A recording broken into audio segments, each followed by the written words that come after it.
Nagkaroon po ng pahayag ito po si Eddie Manzano dito po sa kanyang Facebook page ngayong araw po mga kapatid, at ito po ang kanyang naging pahayag mula nang sinabi ni BBM sa 2025 SONA, mahiya naman kayo.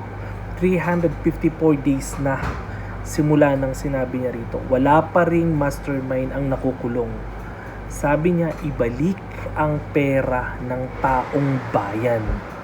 Galing po yan kay Eddie Manzano, mga kapatid. At ito pa ang sabi niya, bakit biglang nalihis ang usapan, biglang Marcoleta, biglang Cayetano, pero nasaan ang flood control investigation, nasaan ang mga kaso, nasaan ang pananagutan and bodyguard ang itinuturing na credible ayon sa ombudsman. Ano na ang susunod? Huwag ninyong ilihis ang usapan, ibalik ang pera ng bayan. Kita nyo? See? Marami na pong naglalabasan, Marami na pong mga lumalabas kaugnay po dito sa mga naging pahayag ni BBM noong nakaraang SONA niya. Ngayon po, patungtong na naman po siya sa panibagong SONA. Ano naman po kaya ang kanyang sasabihin?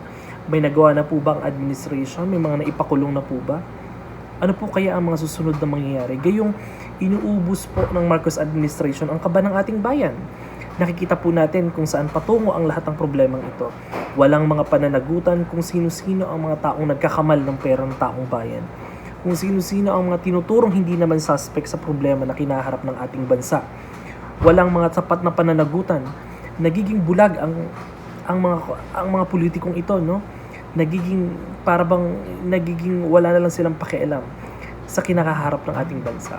Let's see, unti-unti na silang lumalabas at naghahanap po ng pananagutan. At sino po ang kanilang tinatanong dito?